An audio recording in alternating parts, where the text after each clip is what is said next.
Good afternoon. Thank you for joining us on KKCO 11 News at noon. I'm Jason Berger, filling in for Sarah Schwabe this afternoon. A wildfire that prompted authorities to order the evacuation of more than 2,000 homes in southern Colorado is continuing to grow.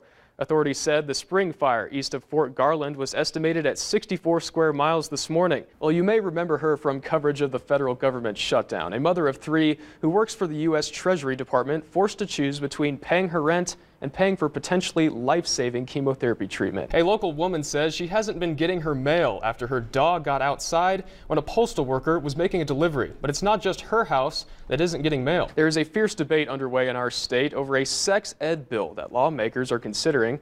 Capitol Hill was booming yesterday with people wanting to talk about proposed changes to the sex education curriculum in schools. Butch, did I hear you right that my freezer might be warmer than it's going to be out tomorrow? Oh yeah, you'll have to open your freezer door just to warm your house. So let the heat waft in. Coming up on KKCO 11 News at 5, the super tanker is finally being deployed, but not to fires in our state. Where it's going, coming up.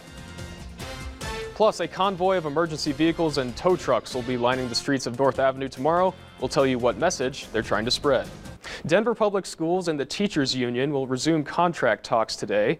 Teachers rallied at the state capitol yesterday. Officials are meeting at the table once again, trying to come to an agreement. And despite the chilly temperatures outside this morning, that didn't stop thousands of runners from showing up downtown.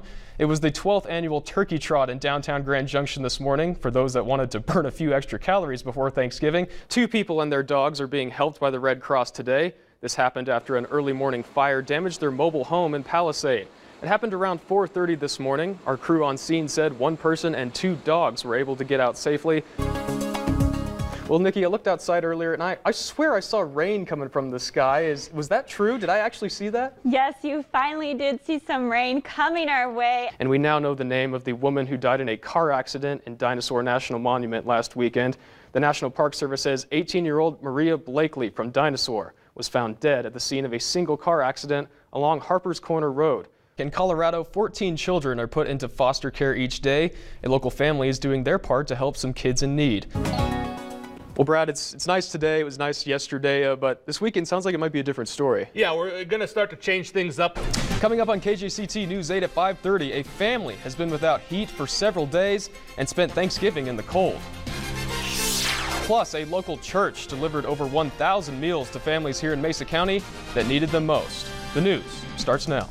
9 people were sent to the hospital after they were stabbed near an apartment complex in Boise, Idaho.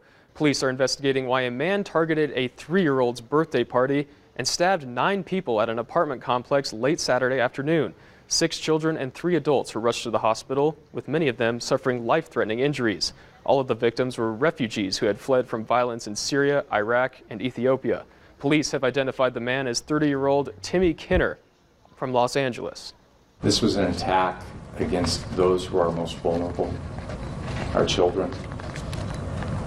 It's untenable, unconscionable, and it's pure evil in my mind.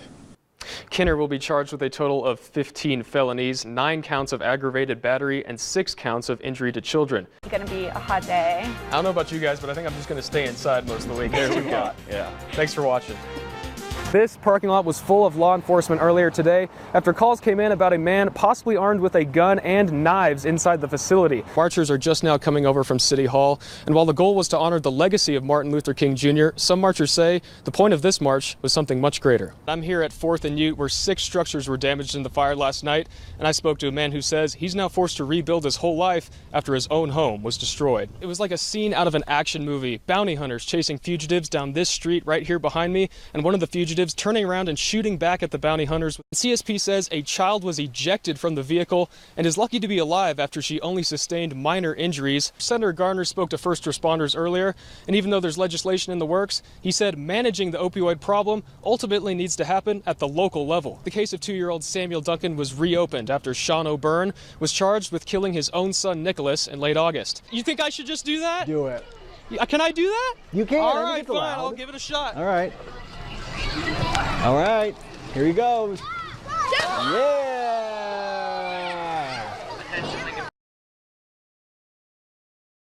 No KKK, no fascist USA!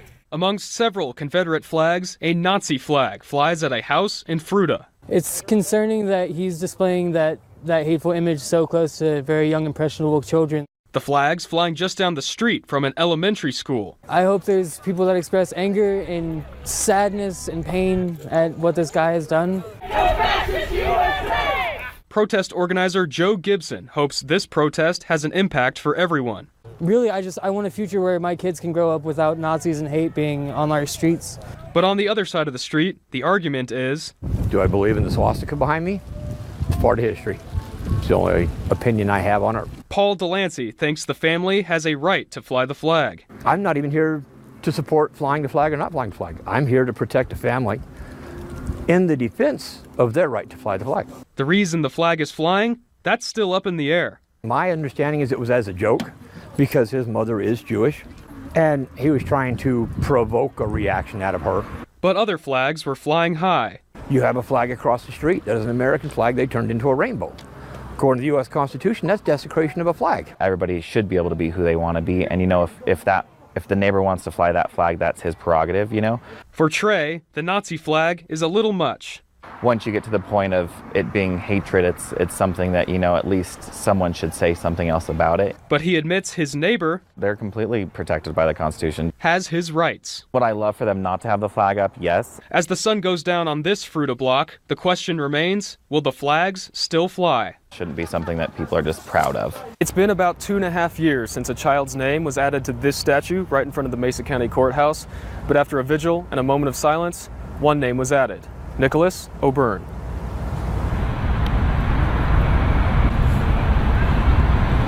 A moment of silence. This doesn't have to happen. We don't want to be here at all. For a life taken too early.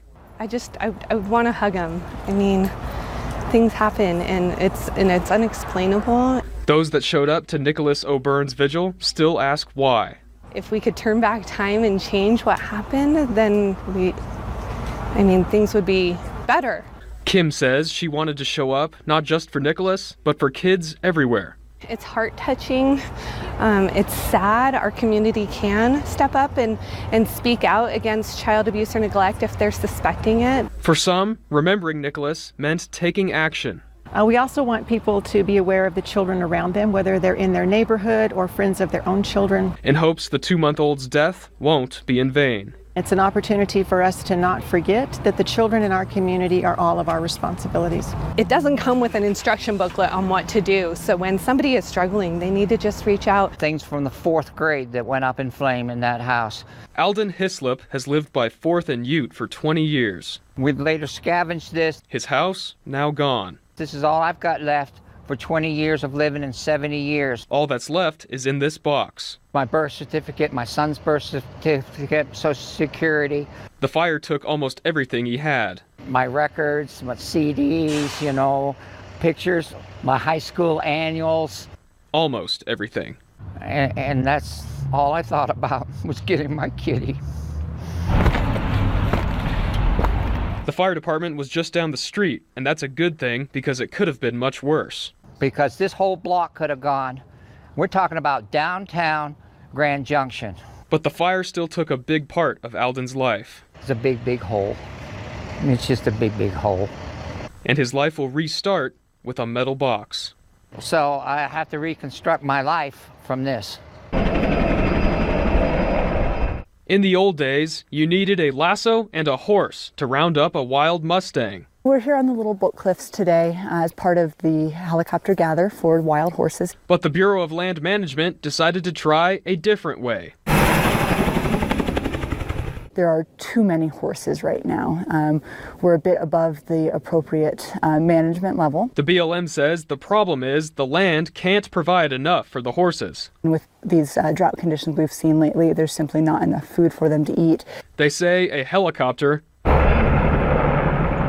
is quicker than other ways they've tried. When we used the bait and water trapping before, only some of the horses were coming to those traps.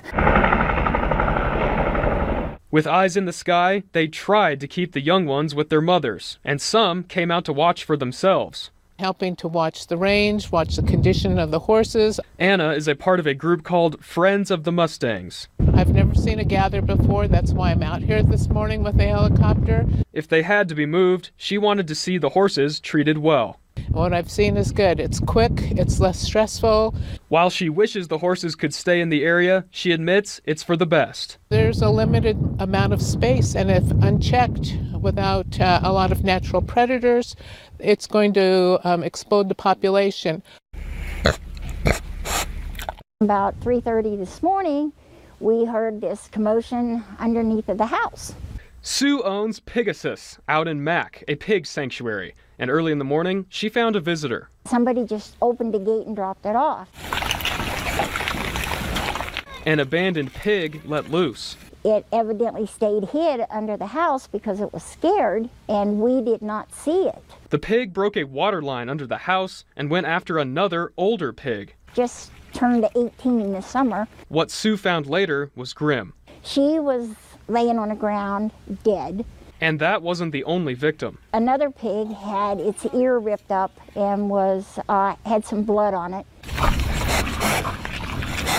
Sue says whoever dropped off the abandoned pig mixed it in with the wrong crowd. Whomever left this pig put it in with our elderly arthritic pigs. The pigs are separated for a reason. It's the only place that it could go was under the house to get away from everybody else that was ganging up on it. She's not upset with the pig. You can't blame the animal for what has happened because it's instinct. And says the blame lies with the person who dropped it off so callously. You have to blame the human. Now, Sue wants justice for herself and the pigs. At least admit that they did it and deal with it accordingly.